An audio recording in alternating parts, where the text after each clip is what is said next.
Ayun, so magandang gabi sa lahat at kagaling trabaho nito.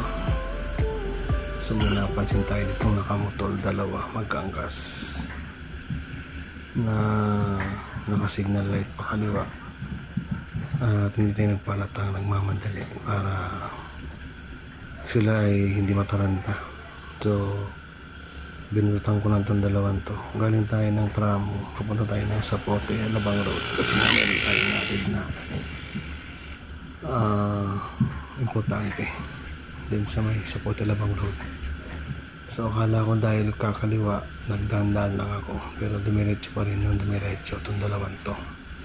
Wala pang helmet yan, kaya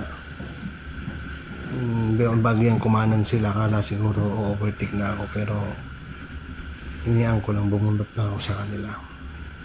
So sa mga nagbumotor, huwag niyong gagawin yan na ganyan, na ang bilis nyo, biglang nakasignal light. So yan, nakapansin siguro to, saan ka pa, walang helmet, nakasignal pa kaliwa, tapos biglang kakanan.